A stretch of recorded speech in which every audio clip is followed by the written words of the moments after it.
So let me tell you a story from Maria. It was August of 2003, a Friday night, and I was on my way from North Vancouver to the ferry to go across to see my sister Nanaimo on the island. And this is in Vancouver, Canada, for those of you who don't, Vancouver, British Columbia, Canada.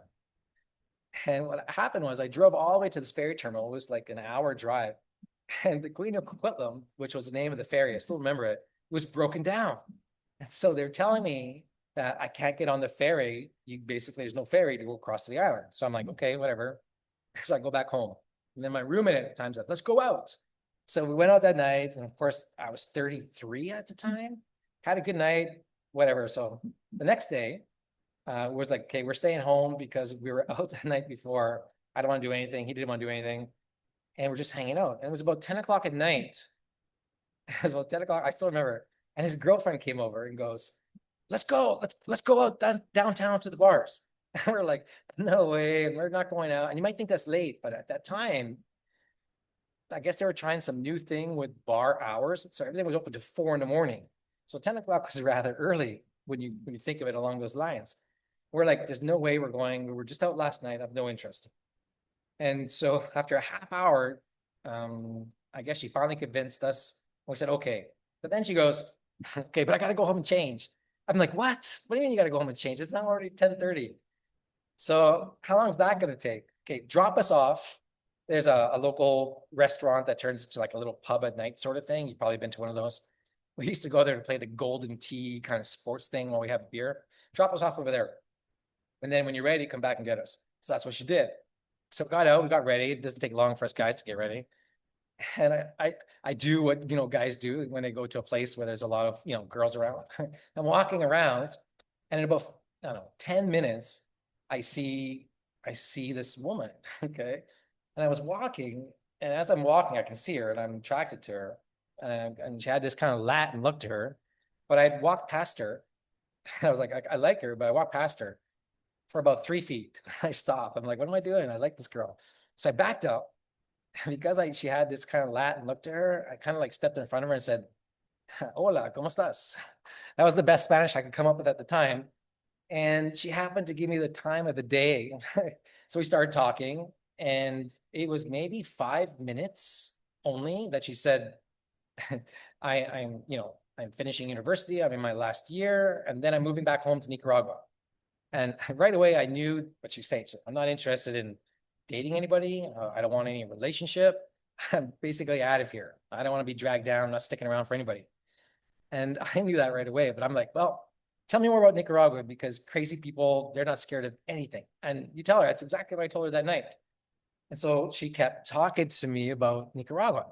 So as the hours went by, I didn't even notice it, but my roommate must have saw that I was talking to this girl. He took off, and I was left behind with Maria. And in fact, before I go forward, it's very interesting because I'm not sure, for those of you watching and your significant other, if you can date back to, you have a picture of the first night that you met. But on this picture right here, I don't know how, but back in 2003, I don't even know what camera or who took it, but this picture is the picture of myself, my younger self at 33, and my wife. Okay, I'm 5 years older than my wife, so she's in her late 20s. But that's Maria on the first night. That's the woman that I fell in love with that night, and that led me to where we are today. Now, what's happening is, after I met her, we went on our first date. It was the next night, and I was in love. I mean, I know it seems easy to say, but I was hooked. I was hooked. And so after 4 months of dating, I essentially asked her to marry me. And that was January of 2004. And I remember this clearly because uh, I'm under the impression, she's under the impression, I've asked her to marry me, that we're going to Nicaragua. And I remember she graduated in April.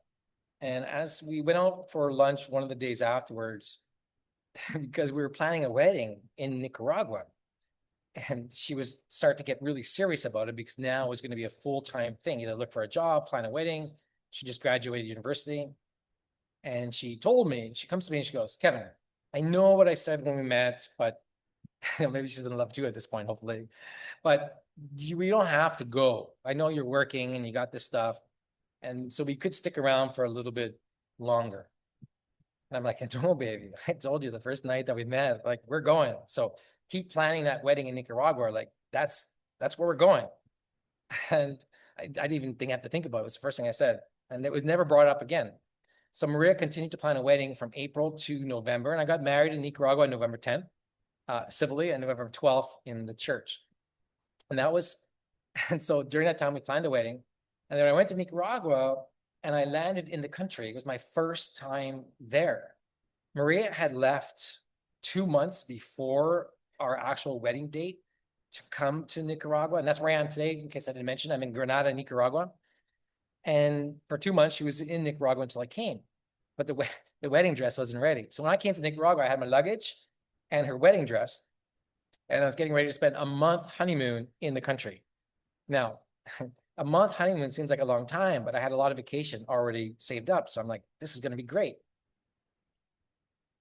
But we already had like, I don't know, 10 different locations that we're going to look for real estate, because you have to understand.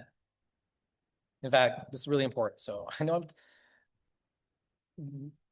moving to Nicaragua, what that meant to me personally was a career that I just spent 13 years rising through, some guy that worked in a warehouse to the absolute pinnacle from a position standpoint of view in the best city across Canada, making the most money that you could possibly make, more so than other people at my age.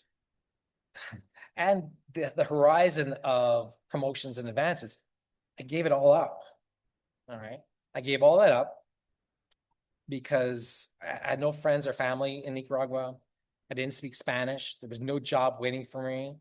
Maria didn't grow up with a father to hand stuff down to her. In fact, she didn't grow up with a father at all. She just grew up with her mom and her grandmother, probably more specifically her grandmother.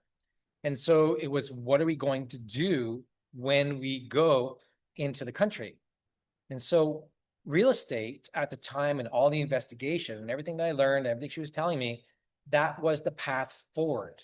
And so that's why today, involved in real estate that I am, is where I'm committed, because I believe since 2003, the opportunity for real estate in the country to where we are now today.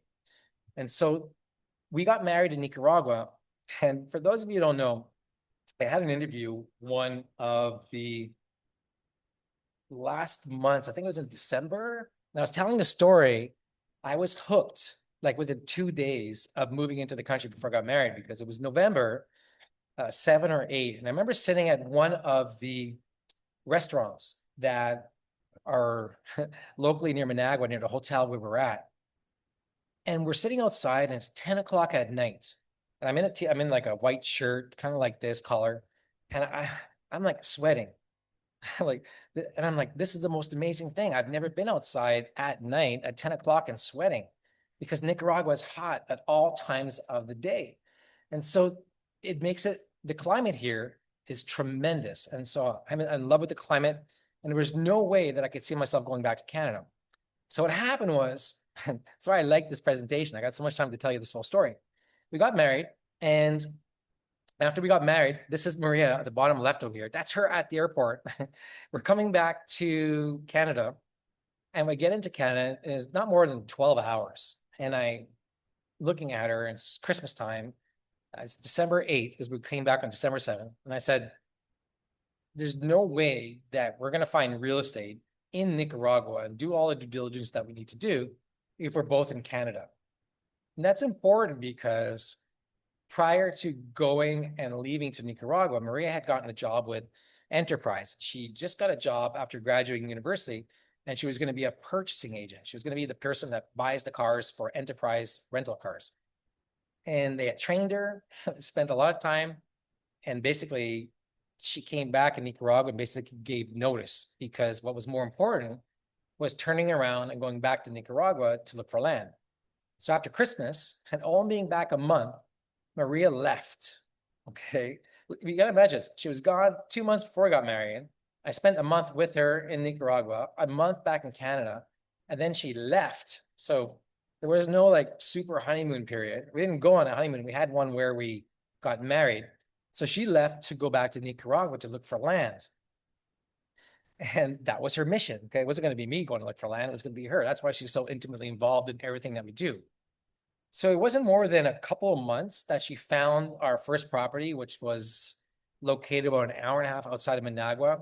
And she says, I think I found the right property. I checked it out. It seems okay, but there's still some more checking. You should come down and see it. And I just spent a month, right? So you can imagine as I get back December, I'm at work for no more than a month and a half, 2 months, and I'm already asking or telling work that I'm going on vacation again. So what took place was I told the people that I'm going away for a week. I'm going back to Nicaragua. At this time, they're all making fun of me because they know it's only a matter of time before I'm basically leaving. Nobody really knows, but they're already like sensing what's going on. So I fly to Nicaragua in February. I spend a week there. Maria shows me this property. I'm like, okay, I got to go back. I'm working. I'll support the bills. Well, you go look for land and do whatever we're doing. Just, keep it up, baby. Keep going. So that's what she did. So I think it was the end of March, early March, that she called me and said, okay, I got this call. And she goes, I thought she's calling because we were waiting on hearing the results of some of the due diligence she was doing. Now I'm standing in Vancouver. I still know to this day, I'm standing in the paint store. And she called me and she goes, I got some great news for you. And I thought it was like something to do with the title or the title insurance or the lawyer. There's some of the stuff we were waiting on. She goes, you're going to be a father. I'm like, no way. Are you kidding me? This is amazing. I was so excited because what happened next was she's pregnant, looking for land, still driving on all these bumpy dirt roads throughout the country. And eventually what happened was it came to June. It was like 4 months later. I was still working. I couldn't take any more holidays. I couldn't get away. But now she's getting close to being 6 months pregnant. And I had to make a decision at this particular point in time. And this is when I officially moved to Nicaragua. So what I did, I thought about it. I'm like, how do I get to Maria? How do I support this? She's pregnant. How do we make this happen? So I looked into the benefits of my job. And after being there for 13 years and not being a guy who ever took a day off and always banked a week or two holidays a year, I looked and said, spouses qualify for maternity leave. Like, oh, maybe I can take some time off. So I went to my boss and I said, look, does this apply to me? And they said, well, yeah. Okay, well, how do I give you notice that I'm going on maternity leave? And everybody was like, what? You can't do that. Well, you just said I can. And so, yeah, so I went on maternity leave to go support my wife in Nicaragua. That was my way how I transitioned. Some people transition like, I got to quit my job or how's it going to go? For me, my transition was I went on maternity leave from my job, got 60% pay, and then went to Nicaragua and basically for the next 3 months was there while Maria had the baby. And for the next 6 months after that, basically started the development of our property because we had found our property, closed on it, started selling it. And that's a whole different story, which is different than the property you're going to learn tonight. But that's the backdrop of getting started. And so where all that leads to is me moving to Nicaragua. Maria never came home after our wedding in January. That was it. She never came home. And I ended up moving to Nicaragua in June of 2005. So within 18 months, I met a girl, proposed, got married in the country, and moved there. Gave up my entire life. And after a destination wedding, I can tell you, I was broke.